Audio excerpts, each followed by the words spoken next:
My topic is neuromarketing in detail explained, and let's go to the topic and let's go to the start.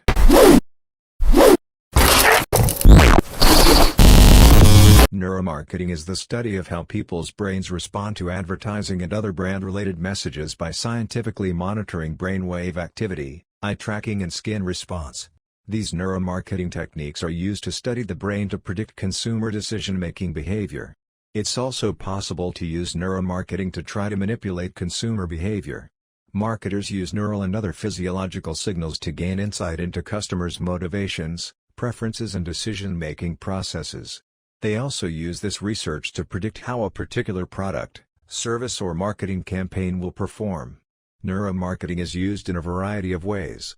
In 2007, a team of scientists from Carnegie Mellon University, Stanford University and the MIT Sloan School of Management used functional magnetic resonance imaging (fMRI) to study what people's brains do when they are making buying decisions. By using brain imaging to watch which neural circuits lit up or went dark during the buying process, researchers found they could predict whether a person would buy a product. The results of neuromarketing research can be surprising. In his 2008 book, Biology, Truth and Lies About Why We Buy, Martin Lindstrom documented a 3-year study, starting in 2004, that included the following findings. Warning labels on cigarette packages stimulate neural activity in an area of the brain associated with craving, despite the fact that subjects said that they thought the warnings were effective. Images of dominant brands, such as the iPod, stimulated the same part of the brain that religious symbols activate. An image of a Mini Cooper activated the part of the brain that responds to faces. Product design testing. User experience testing. A/B testing to compare the effects of similar ads. Optimizing a call to action, such as visit our website. Assessing the neural impact of images in an advertisement, and rebranding campaigns.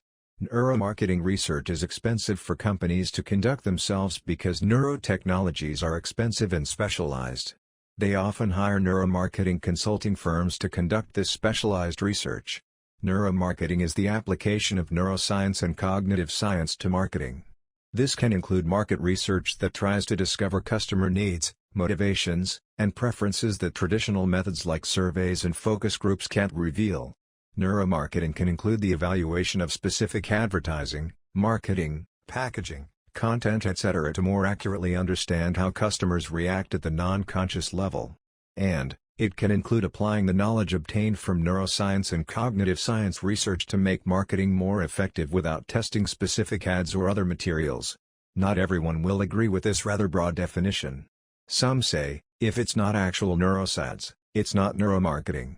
They prefer to use the term neuromarketing to narrowly include only the use of consumer neuroscience tools to evaluate specific advertising, products, etc. Early neuromarketing practitioners use tools to measure brain activity, e.g. fMRI, for example. This limited definition breaks down a bit, though, since today some of the tools that are part of many consumer neuroscience studies, like facial coding, eye tracking and implicit testing, are behavioral in nature. Other common tools in the consumer neuroscience space measure biometric data like heart rate and galvanic skin response, which don't directly measure brain or neural activity. I include the application of cognitive science, which includes behavioral science, psychology, and other fields for one reason: neuromarketers want to understand and predict the behavior of their customers, and drawing artificial lines between disciplines isn't helpful.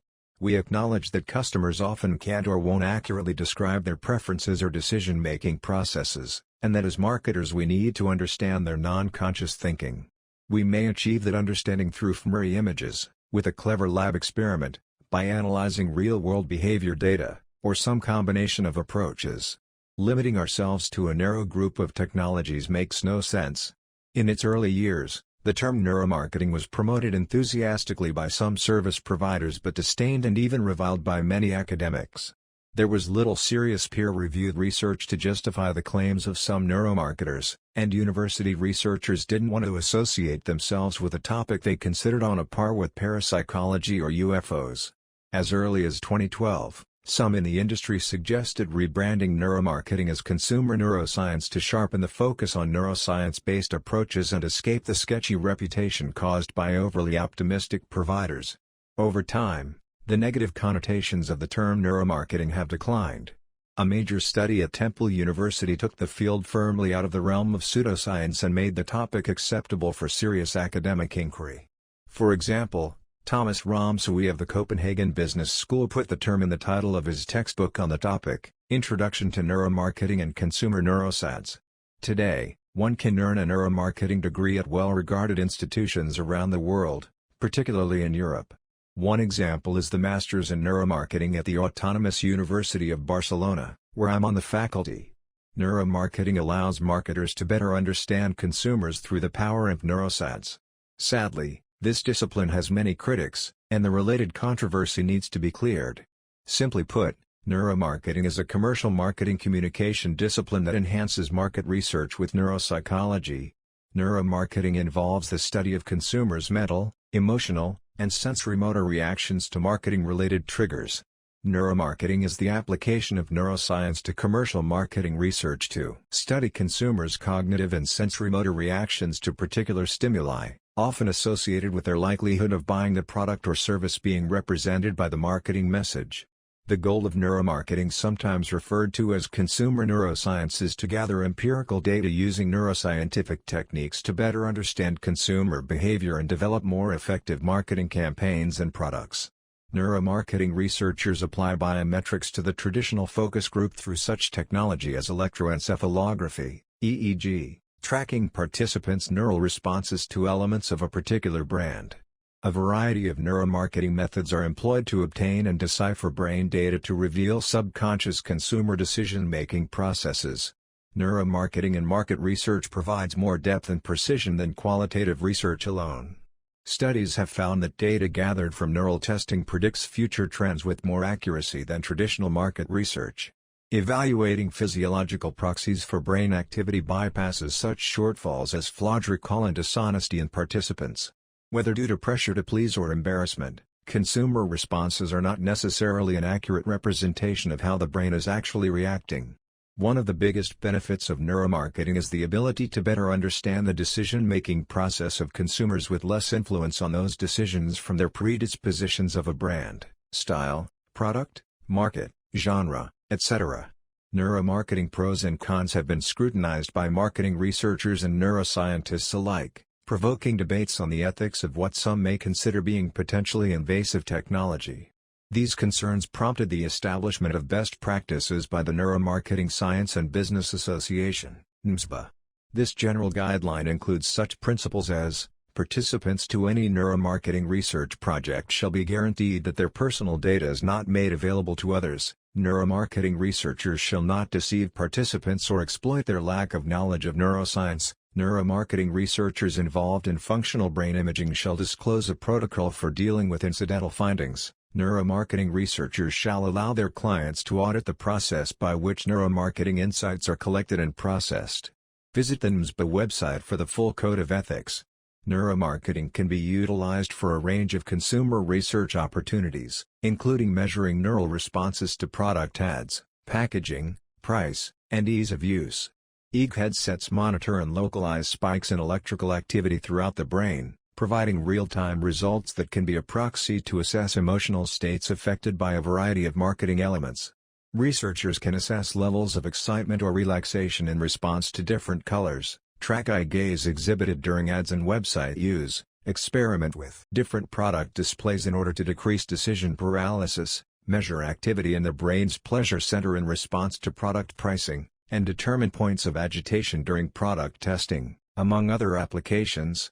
Most definitions of neuromarketing sound something like this: neuromarketing employs cognitive behavioral science in a market research setting to assess a consumer's response to marketing stimuli.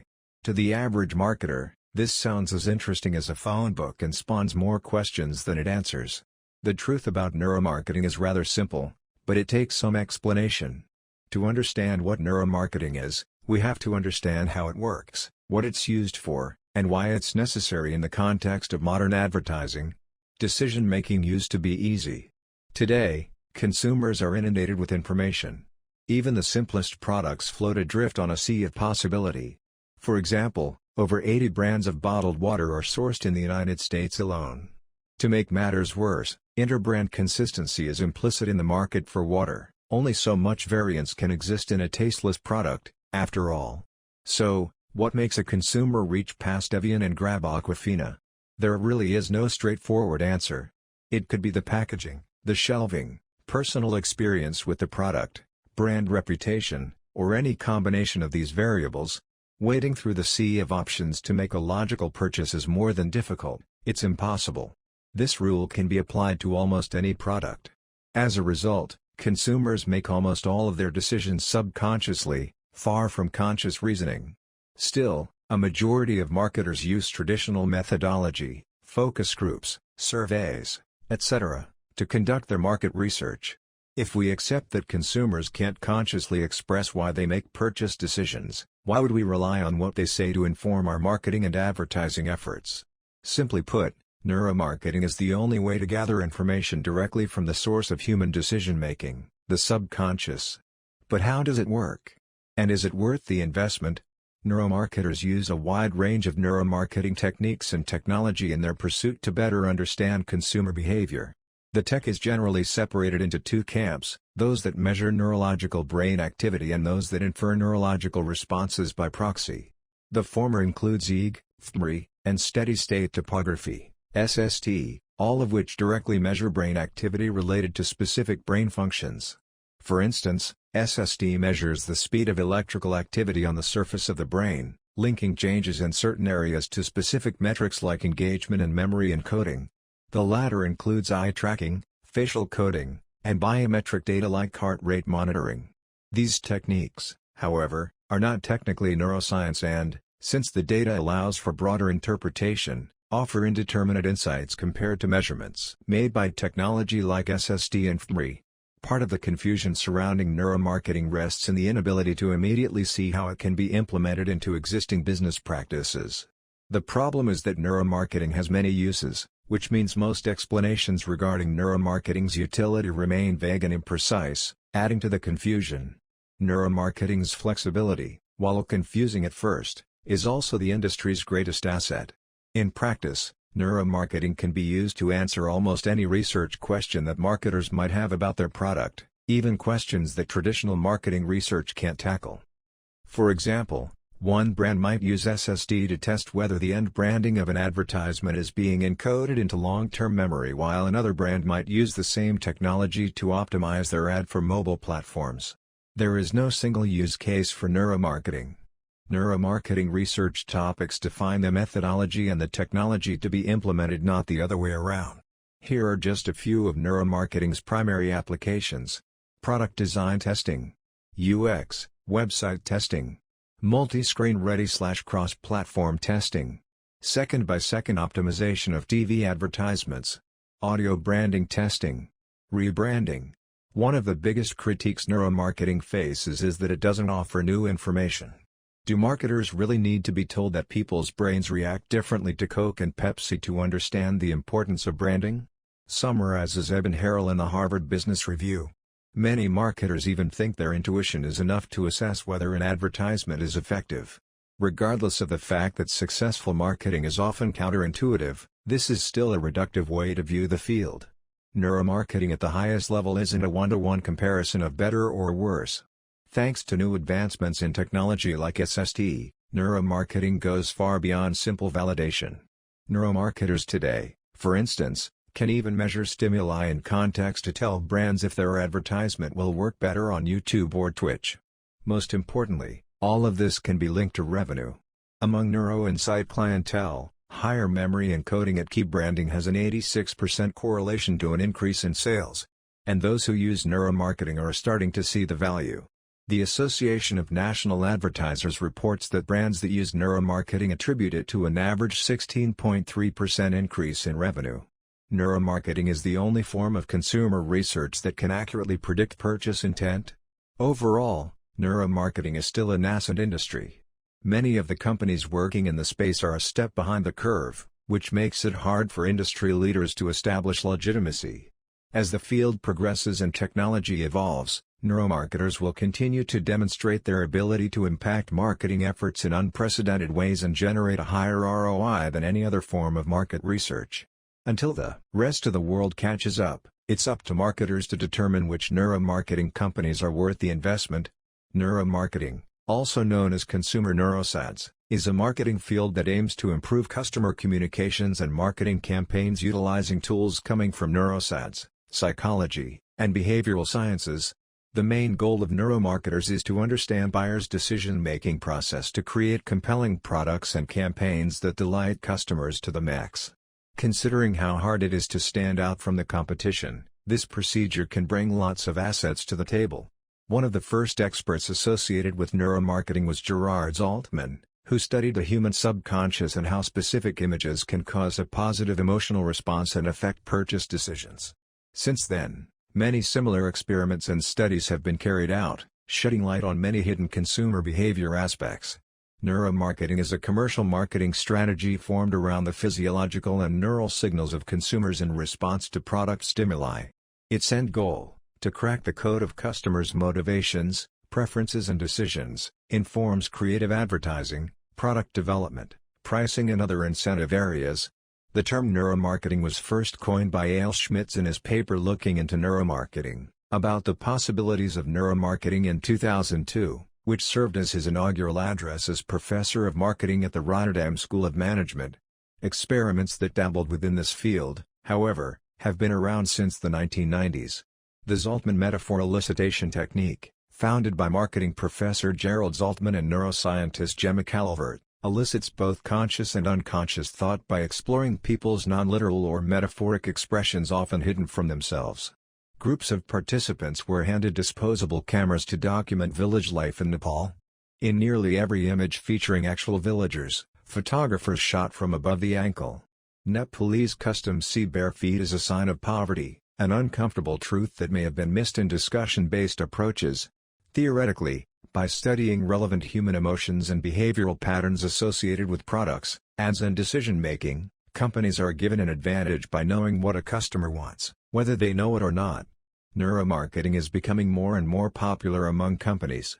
But, although everyone understands that neuromarketing consists of applying neuroscience to the field of marketing, depending on how it's applied, we could be talking about theoretical or applied neuromarketing. Do you know the differences between them? Such as a purchase decision, was based on the Homo economicus model, which defended that the human being behaves rationally, correctly processing all the information to evaluate the cost-benefit of the different options. Based on this theory, it made sense to ask the consumer about his intentions at the time of purchasing a product. Thank you for watching the video and subscribe the channel.